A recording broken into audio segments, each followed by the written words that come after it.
हमारे भारतीय इतिहास के साथ जमकर छेड़छाड़ की गई है, कभी मुगलों ने तो कभी अंग्रेजों ने, और आज भी वामपंथी विचारधारा का चोला ओढ़े ये काम जारी है।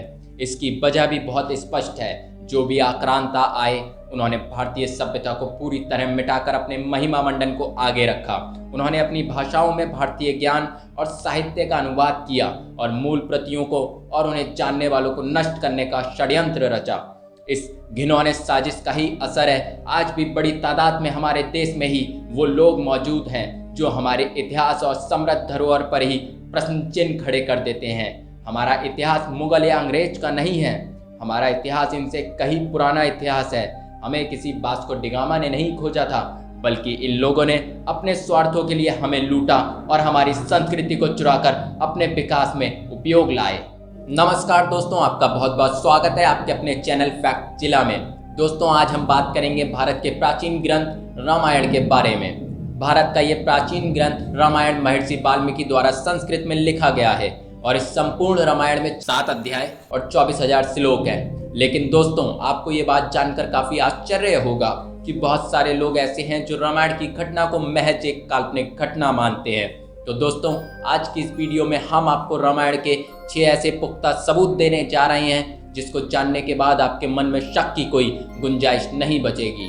और हाँ, क्या आपको पता है कि श्रीलंका में आज भी रावण का महल मौजूद है? ऐसे ही तमाम फैक्ट को जानने के लिए वीडियो को लास्ट तक जरूर देखें। तो चलिए वीडियो शुरू करते हैं। लेकिन उससे पहले एक विनती है, अगर आप हमारे इस चैनल पर नए हैं तो हमारे चैनल को सब्सक्राइब जरूर कीजिएगा। हम आपके लिए ऐसे ही फैक्ट वीडियो लाते रहेंगे जो हमारे देश, हमारी संस्कृति, हमारी सभ्यता का एक सच आप तक पहुंचाएगा। Fact number 6। दोस्तों, ये बात तो आप जानते ही होंगे, रावण ने सीता माता को अशोक वाटिका में रखा था। वो इसलिए क्योंकि सीता माता ने रावण के महल में रहने से मना कर दिया था। लेकिन मैं ये दावे से कह सकता हूँ, आपको ये बात बिल्कुल नहीं पता होगी कि वो अशोक वाटिका आज भी मौजूद है। जी हाँ दोस्तों, श्रीलंका में ये अशोक वाटिका आज भी है और आज इस अशोक वाटिका को हक्कला बॉटनिकल गार्डन के नाम से जाना जाता है। और इस गार्डन में वो जगह जहाँ पर सीता माता को रखा गया था उसको सीता एले नाम से जाना जाता है। इस गार्डन के सबसे हैरान करने वाली बात है, यहाँ के गार्डन के पेड़ यानी कि वृक्ष रामायण के अनुसार अशोक वाटिका को अशोक वाटिका इसलिए कहा गया क्योंकि अशोक वाटिका में अशोक के वृक्ष बहुतायत संख्या में थे। दोस्तों, यहाँ पर ध्यान देने वाली बात यह है कि रामायण में अशोक वाटिका का जैसा वर्णन किया गया था, यह हक्कला बॉटनिकल गार्डन सेम वैसा का वैसा ही है। Fact number 5। दोस्तों, रामायण में इस घटना का विवरण भी हमें मिलता है कि जब रावण सीता माता का हरण करके उनको लंका ले जा रहा था तो उसको रोकने के लिए जटायु नामक कित ने रावण से युद्ध किया। इस युद्ध में रावण ने जटायु का एक पंख काट दिया था, जिसके कारण जटायु एक पहाड़ी पर जाकर गिर गए। लेकिन दोस्तों, क्या आपको पता है कि वो पहाड़ी भी रामायण का एक पुख्ता सबूत है? क्योंकि आज केरल के कालम की उसी पहाड़ी पर जटायु की दुनिया के सबसे बड़ी पंछी की मूर्ति बनाई गई है, जिसे वर्तमान में जटायु के स्टैचू नाम से भी जाना जाता है। लेकिन दोस्तों, क्या आपको पता है जटायु हिंदू के पौराणिक इतिहास के पहले ऐसे पात्र थे जिन्होंने वुमेन प्रोटेक्शन के लिए अपनी जान दी थी? क्यों दोस्तों, ये है ना एक और अमेजिंग फैक्ट। तो चलिए चलते हैं अपने एक और नए फैक्ट की ओर। Fact number 4। श्रीलंका में न्यू बारेलियन नामक एक जगह है जहां पर सीता माता का मंदिर है और इस मंदिर के पास ही एक झरना बहता है और ये कहा जाता है कि सीता माता इसी झरने में स्नान किया करती थी। और इस झरने के आसपास की चट्टानों पर आज भी हनुमान जी के पैरों के निशान भी मिलते हैं और यहाँ पर वो पर्वत भी है जहाँ पर हनुमान जी ने अपना पहला कदम रखा था। और ये पर्वत अशोक वाटिका व लंकापुरी के मध्य में स्थित है। और यहाँ सबसे बड़ी हैरानी की बात यह है कि इस पर्वत पर भी ठीक वैसे ही पैरों के निशान मिलते हैं जैसे उस झरने के पास चट्टानों पर मिले थे। है ना दोस्तों, ये एक और रामायण के सत्य होने का पुख्ता सबूत। Fact number 3। अब दोस्तों, हम बात करते हैं रामायण के उस पुख्ता सबूत की जिसने न सिर्फ श्रीलंका और भारत के लोगों को चौंकाया बल्कि अमेरिका के साइंटिस्ट तक को हैरान करके रख दिया। जी हाँ, हम बात कर रहे हैं राम सेतु बांध की। रामायण के अनुसार जब श्री राम भारत से श्रीलंका एक पुल के माध्यम से गए थे तो उसे राम सेतु बांध के नाम से भी लोग जानते हैं। लेकिन क्या आपको ये पता है कि राम सेतु बांध आज भी मौजूद है?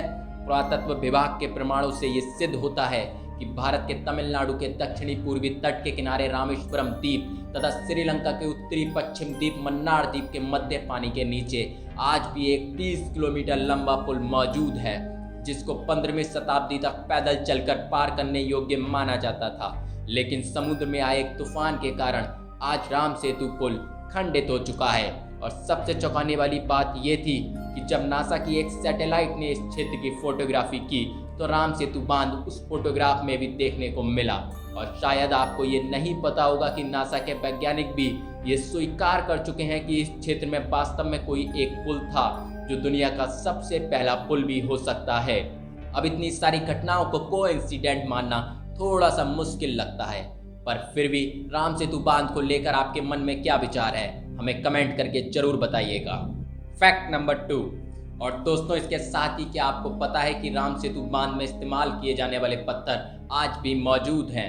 हालांकि इनकी संख्या बहुत कम हो चुकी है, लेकिन ये पत्थर आज भी भारत के रामेश्वरम में देखने को मिल जाएंगे, जो भारी होने के साथ साथ पानी में तैरते रहते हैं। और एक और बात जो सबको हैरान करती है कि श्रीलंका के मन्नार द्वीप पर भी इस प्रकार के पत्थर पाए जाते हैं जो पानी में तैरते हैं। जी हाँ, ये वही जगह है जहां रामायण के अनुसार राम सेतु बांध जाकर जुड़ा था।